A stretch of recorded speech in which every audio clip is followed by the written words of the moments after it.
Hello, my name is Rod Conybeare, and I'm here to bring you another adventure with Leo in the Wonderful Country, a program made available to this station by the international service of the Canadian Broadcasting Corporation, for all children and everyone who ever was a child.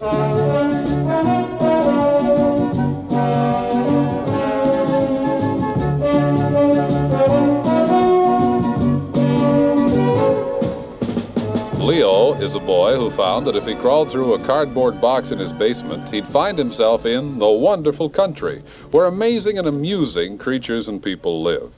A lot of virtually unexplainable things have happened to Leo in the wonderful country, but nothing as astonishing as the great vacuum cleaner marriage. Here's Leo to tell us about it.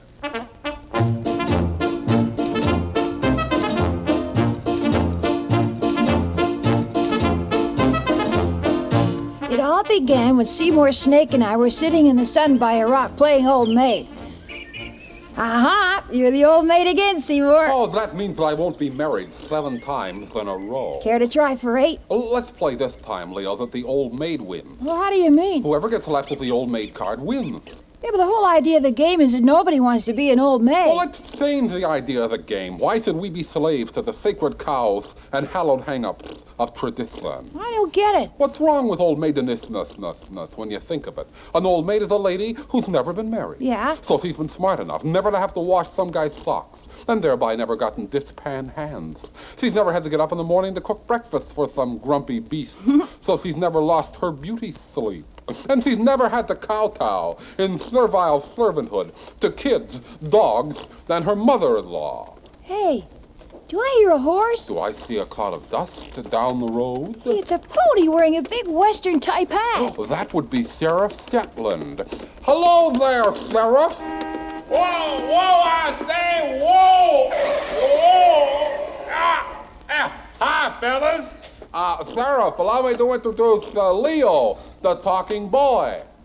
Hello there, talking boy. Hi, excuse me for asking, but why do you have to tell yourself to whoa? Well, it's a long story. You see, I haven't got a horse of my own. But you are a horse. Well, of course, but I don't have a horse, do I? I am a horse. Huh? Look at it this way. You are a boy. I am a boy. You don't have a boy, do you? You don't own a boy.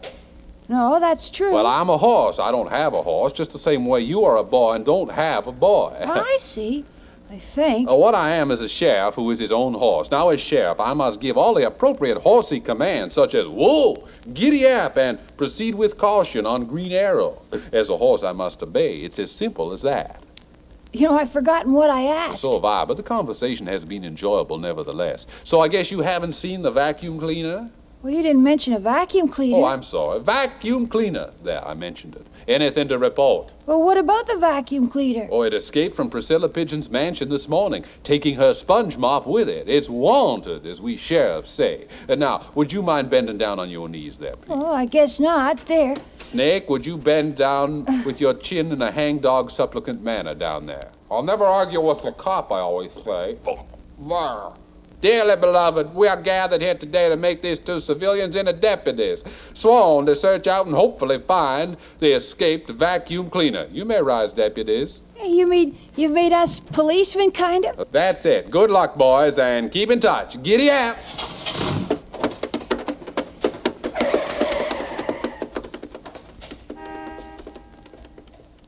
Gee, it makes you feel kind of important to be a deputy, Leo. Hey, come on, let's go and arrest some grasshoppers. Oh, what for? Hopping the wrong way in one-way grass. Oh, that's crazy. Would you believe arresting a worm for making a left-hand turn between 4:30 and 6 p.m.? Well, I guess it's no crazier than looking for an escaped vacuum cleaner. Come to think of it, you're right. Why would a vacuum cleaner try to escape? Yeah, well, how would a vacuum cleaner escape? I think it's safe to cross the road now, my dear. The sheriff galloped by some time ago. Oh, I'm so tired, Vincent. I lost a lot of sponge when I got caught in that barbed wire, and my pole is aching. Surely we shall find a new home somewhere. Seymour, there's the escaped vacuum cleaner in the sponge mop. Come on, Deputy Leo, do your duty. Okay, you two, don't move another step. You're under arrest. Oh, Vincent, it's the law. Funny-looking law. A polka-dotted snake and a boy. Listen, when it comes to funny, how about a talking vacuum cleaner and a sponge mop? Leo, you run down the road and see if you can find the sheriff. Gee, I don't know about that. I guess the jig is up.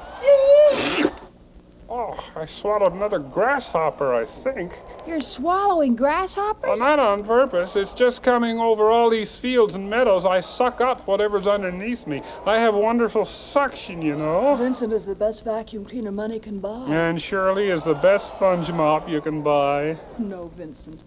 One sponge mop is just like another. Fact is, I'm disposable. Well, not for me, you're not.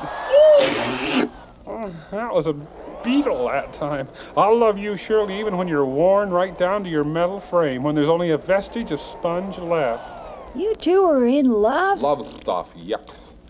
Oh, we fell in love just as soon as Miss Priscilla brought me home from the hardware store. But we have to work so hard at her place that we've hardly had a chance to speak to each other. Night and day, I have to keep cleaning the rugs. Miss Priscilla won't stand for a speck of dust or a millimeter of thread. Night and day, I have to clean the kitchen and the bathroom floors. She doesn't even give us coffee breaks. So we ran away this morning to look for a home with kindlier owners who would give us at least a night off a week and let us get married. Vincent and I want to have a large family. Oh, what kind of kids would a sponge mop and a vacuum cleaner have? We're hoping for a broom and a floor polish. Gee, Vincent, you sure swallowed something that time. Perhaps you'd better open my bag. I'm feeling rather full and queasy and like going to be sick. Hurry up, Leo, open his bag. Who wants to see a vacuum cleaner Yeah, throw what up? do I Just do? pull the bag along that slot at the top there. Okay, there. Oh, look at all those things jump out. Good heavens, some of my best friends got sucked up by that fiend. There goes Gilbert and Gloria Grasshopper. And there's Brunhild the Beetle, Alice and Amelia and Albert Ant, Edwin Earthworm, Simon and Solomon Slug. That's Susanna Snail. Did you ever see a snail so frightened that she jumped away like that, like a rabbit? Shame on you. I can't help the suction. It comes naturally. Well, that's right, Seymour. He suctions just like you slither.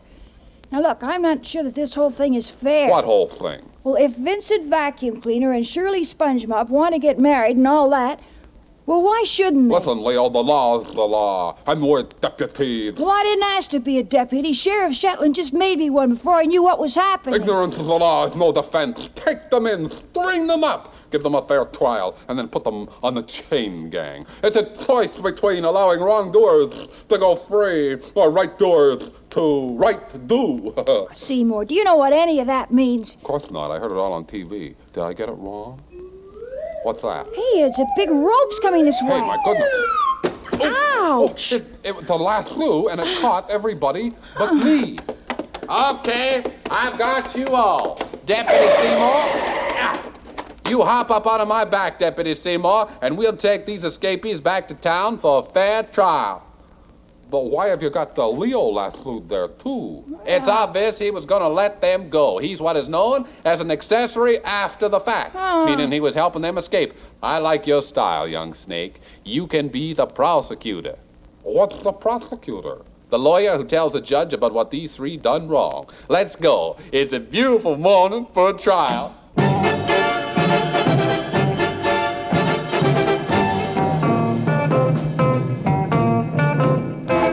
Hear ye, court is in session. Presiding magistrate, his honor, wise old owl. Hi there, everybody. Glad to see you all. Hi. You want some wisdom? A stitch in time saves 9. A bird in the hand is worth 2 in the bath. Oh, my goodness. I always catch my right wing on that flagpole there. Well, an interesting group of customers here. Court is now in session. What's the charge? 98 cents or $1.45? I always like to start off with a little humor. You want some more wisdom, anybody? Never count your chickens until they're hatched. Yes. Hey, Your Honor, I want to say that I don't... Who are you? Who are you? Who, as we owls always say. He's a defendant. He can't talk. Prosecutor, you object to that. Oh, yes, I object to that, Your Honor, yes. Just a darn minute. I want a lawyer. I know my rights. On Perry Mason, even the crook's got a lawyer. What do you think this is, a kangaroo court? This isn't Australia where the kangaroos come from. Yes, we have always said for a lawyer to defend people like you. Where is that lawyer, anyhow? I'm here. I'll save you, Leo. Yes, the court has appointed the dragon who wears bathroom scales and who is named after his grandmother, who likes to be called After for short, as counsel for the defense. I would like to say here and now that my client pleads innocence, ignorance, uninformedness, and unfamiliarity with everything on land and sea. In short, he's a dum-dum and should be dismissed in the care of someone intelligent enough to keep him from coming in out of the rain. I am not a dum-dum.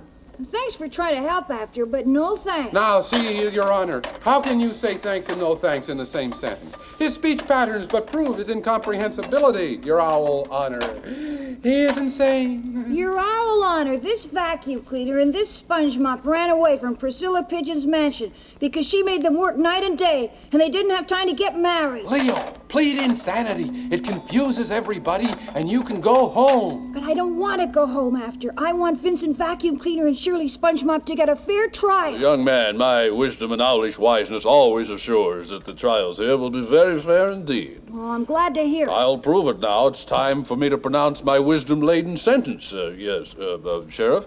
Yeah, the court will now rise, except those that are now standing, who shall sit down, and in short, everybody do something different, as His Honor is now about to pronounce the sentence.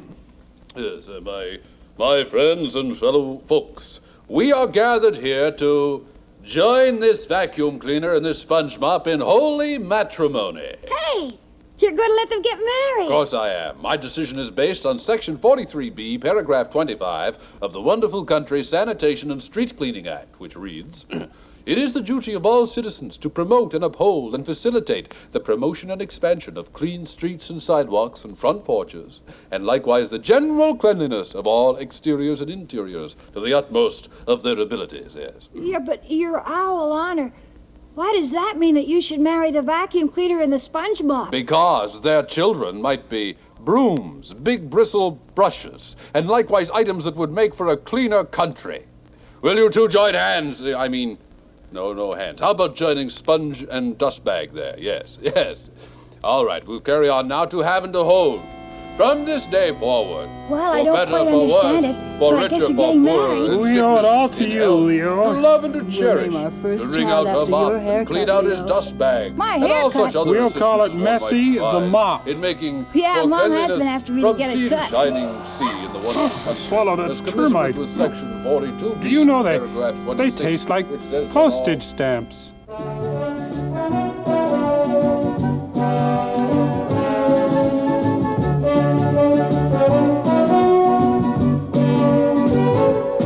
So there you have another adventure with Leo in the Wonderful Country, a program made available at this station by the international service of the Canadian Broadcasting Corporation for all children and all ex-children everywhere.